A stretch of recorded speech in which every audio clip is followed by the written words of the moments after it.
E aí vão surgir os congressos continentais da Filadélfia. Não vai ter jeito, os colonos não vão recuar e eles vão começar a se organizar, na verdade, né?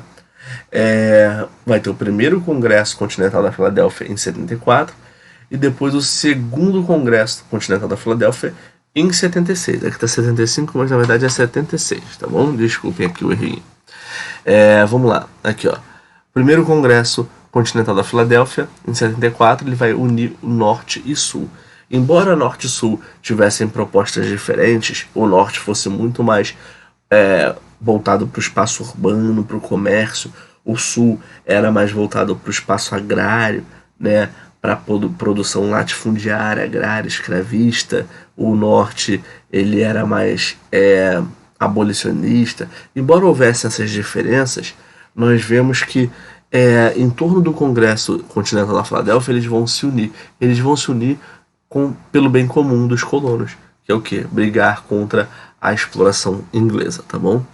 E aí no primeiro Congresso Continental da Filadélfia, nós vamos ter aqui ó, o boicote comercial com a Inglaterra, exigência de revogação das leis intoleráveis, novos conflitos com as tropas metropolitanas e os massacres de Lexington e Concord, né? Ou seja, no primeiro Congresso Continental da Filadélfia, eles vão ter umas propostas bem definitivas, mas essas bem incisivas, aliás, mas essas propostas ainda não são tão radicais, né? Digamos que o primeiro Congresso da Continental da Filadélfia ele quisesse acabar com aquela cobrança exagerada de impostos, mas não era tão radical, não queria se separar da Inglaterra. Mas como o primeiro Congresso não vai dar muito jeito, vai surgir aí o segundo Congresso em 76. E esse segundo Congresso, aí sim, ele vai ser muito mais radical. Ele vai falar em ruptura política com a Inglaterra. E o que significa uma ruptura política com a Inglaterra? Significa tornar-se independente, significa emancipar-se, tá bom? E aí nós vamos ter o Thomas Paine, como já foi falado aí, por exemplo, na última aula, né, na aula sobre as influências iluministas na América, pela professora Mariana, né, o Thomas Paine, perdão, ele vai ser responsável aí pelo panfleto Bom Senso, né, que vai convocar a população para a guerra, né, com o slogan "É hora das armas falarem".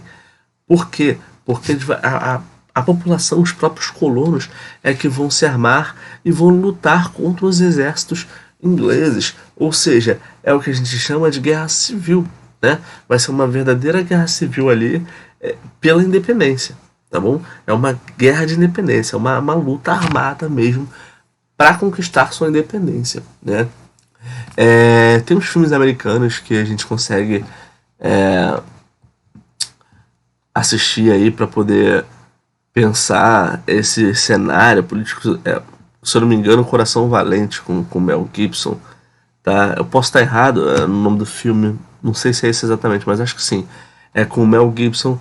É um filme muito interessante que você vai ver esse cenário de luta pela independência dos Estados Unidos, tá bom?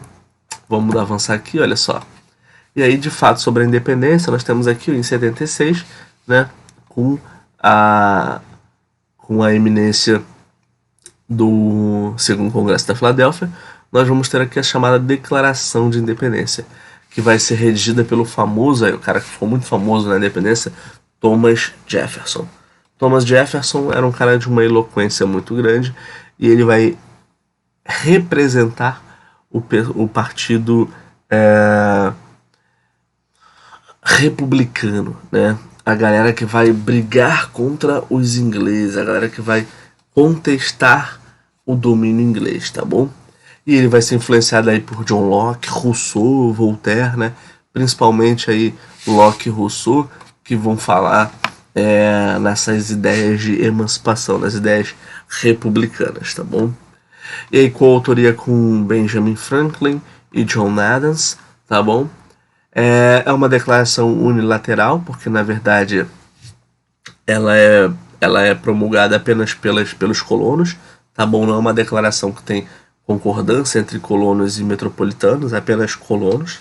Os ingleses não participam disso. E vai demorar um tempo até que eles concordem, que eles aceitem, na verdade, né?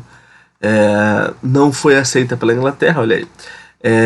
E só só a luta, né, a luta armada que vai fazer com que eles de fato conquistem isso, já que não vai haver aceitação na Inglaterra, e depois também vão ter que acabar assinando um tratado aí financeiro, o pagamento de uma taxa para a Inglaterra em função da sua perda territorial, né?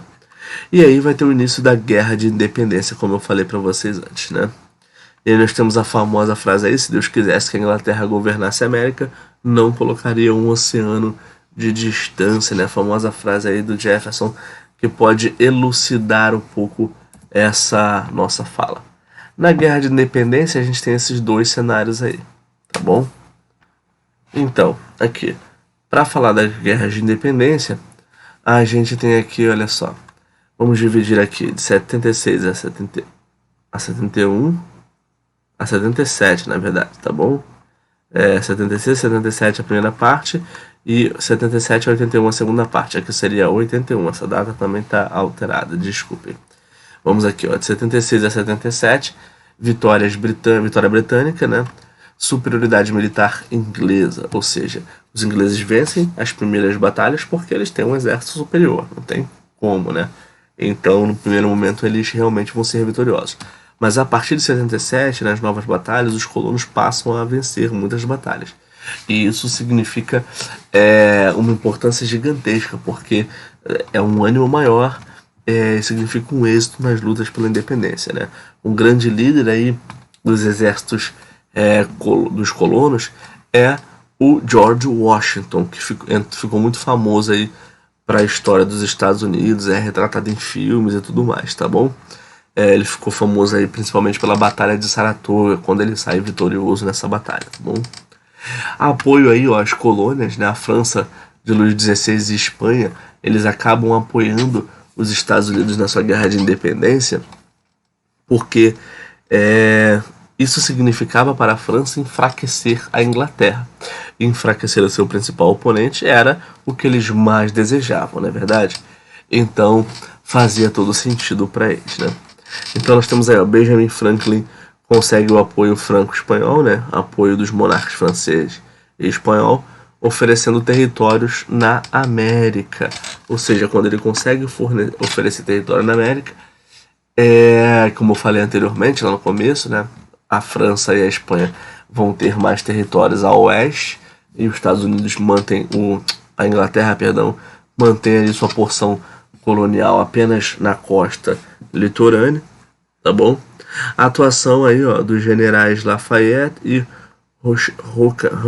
Rochambeau, acho que é isso assim que fala. Em 1781, já no final aí das guerras de independência, a gente tem aqui: a Inglaterra reconhece a derrota. E aí, em 83, o Tratado de Paris, que a Inglaterra reconhece a independência dos Estados Unidos, né? França e Espanha conquistam então alguns territórios, como a gente pode ver aí, olha só, as Antilhas, o estado da Louisiana, né, na França, e a Espanha, por exemplo, conquistando, por exemplo, a região da Flórida, que é aquela penínsulazinha ali que está de cara para o Mar do Caribe, tá bom? Olha aí, ó. De 1781 a 1787 nós temos o Congresso da Filadélfia, mais um que vai falar sobre a autonomia plena para os 13 estados. Esse congresso agora, ele passa a ter o objetivo de discutir como esse novo país independente vai ser governado. E aí o congresso vai buscar falar na autonomia para os 13 estados, sistema republicano, né? Qual o modelo que a gente vai construir de nação, tá bom? Não havia uma constituição definida, então eles precisam criar uma constituição, tá bom? E aí, ó, Convenção Constitucional da Filadélfia em 87, nessa Convenção Constitucional, ela é a reunião para poder votar uma Constituição, para promulgar a nova Constituição. E nessa convenção, a gente vai ter a divisão em dois grandes grupos políticos, dois grandes partidos.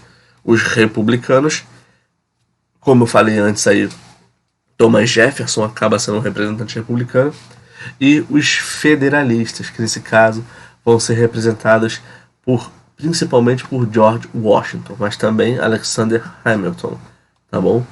Olha aí, ó, republicanos falam em autonomia total para os estados, tá bom? Enquanto os federalistas falam em um poder central forte. né? Vale lembrar que Thomas Jefferson, por exemplo, é um burocrata, enquanto George Washington é um militar. Então faz todo sentido que George Washington defenda um poder central forte, né? Centralização do poder na federação. Enquanto Jefferson, como burocrata liberal, ele fale numa autonomia para os estados, tá bom? E aí, ó, resultado.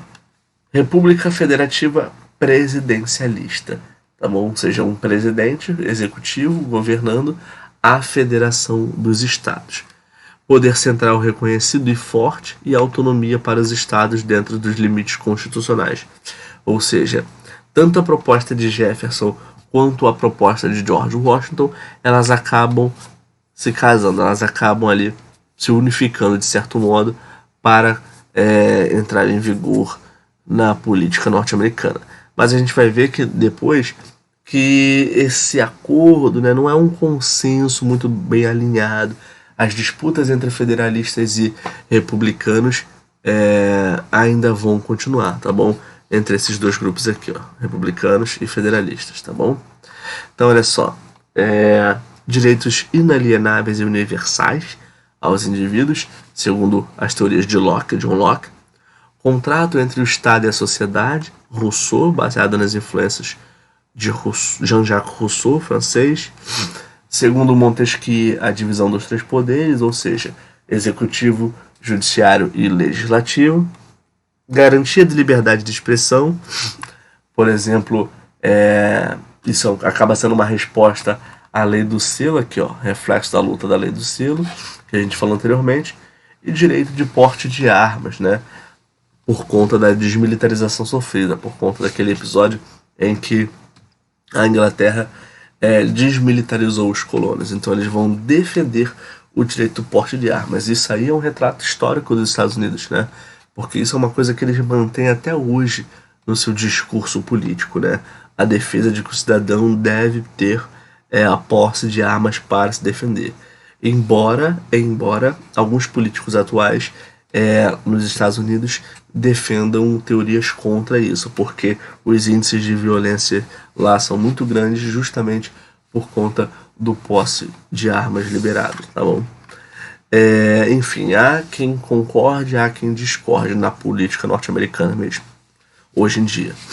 Mas só para você ver que esse posse de arma, ele lá nos Estados Unidos, ele é histórico. Em 1789, ou seja, portanto, aí, finalzinho já quase do século XVIII, ano até que está começando a Revolução Francesa lá na Europa, né? Acontece a eleição indireta, ou seja, uma votação pelo Congresso, né, do George Washington. E aí George Washington se torna o primeiro presidente dos Estados Unidos da América. E por isso ele é até hoje muito conhecido na história dos Estados Unidos, muito falado, muito relembrado, muito estudado nas escolas. As escolas sempre fazem muitos eventos, peças teatrais para falar do George Washington como uma liderança. Muitas vezes até uma liderança que se sobrepõe à figura do Thomas Jefferson, né? Mas enfim, se torna então o primeiro presidente dos Estados Unidos, tá bom? E aí, com esse novo momento, toda essa alteração republicana, direitos universais, inalienáveis para os cidadãos, mas isso não altera a condição de escravidão. Olha aqui, ó. Não houve abolição da escravidão nas relações com o Sul. Por que não houve abolição da escravidão nesse momento? Porque o Sul era escravista, era agrário, então abolir a escravidão prejudicaria a economia sulista. Então, por mais que se fale nessa independência em direitos inalienáveis e universais, na verdade não é bem universal assim, porque isso não chega até os escravos. Os escravos continuam sendo escravos e não acontece a abolição, tá bom? E aí, consequências que a gente tem, olha só, influenciou o movimento emancipatório das demais colônias na América, influenciou a Revolução Francesa, a expansão dos ideais burgueses iluministas, tá bom? A manutenção da escravidão. Isso aí são consequências muito importantes que permaneceram por um bom tempo nos Estados Unidos, e isso desenhou um pouco do caráter político norte-americano, tá bom? influenciou a Revolução Francesa, assim, porque para que a burguesia buscasse tomar o poder, enfim, mas sobretudo resultou na expansão dos ideais burgueses iluministas. Que, como a gente viu na aula passada, os ideais iluministas e burgueses liberais chegaram na América, começaram a influenciar o pensamento, sim, mas agora, com a execução de um evento desse porte, baseado nos princípios iluministas, esse ideal vai se expandir ainda mais pela América. E a gente vai ver que vai se tornar uma bomba relógio. Gradativamente, os países, as colônias latino-americanas vão se emancipando e se tornando países novos, países recém-independentes, né? O último que vai se tornar independente aí vai ser o Brasil. O Brasil vai resistir aí firmemente na manutenção da monarquia, mas isso é papo para outra aula. Esse é assunto para outra aula, tá bom? Espero que vocês tenham entendido, espero que vocês tenham gostado, tá bom? Por hoje é só, na próxima aula a gente continua, beleza? Então, pessoal, por hoje é isso, tá bom? Por hoje eu vou ficar por aqui com vocês, tá bom? Vamos continuar as nossas aulas, nosso assunto na próxima aula, na próxima videoaula, tá bom? Espero que vocês tenham entendido, espero que vocês tenham curtido e espero que vocês consigam estudar bastante, tá bom? Qualquer dúvida que tiver, pode procurar aqui o professor, que o professor vai ajudar vocês, tá bom? Pode me procurar aí na sala virtual, pode procurar nas lives, tá bom? Pode falar que a gente vai tentar esclarecer suas dúvidas, tá bom? Então é isso, gente. Um grande abraço, tá? Beijos nos corações de vocês. Tamo junto, galera. Tchau, tchau.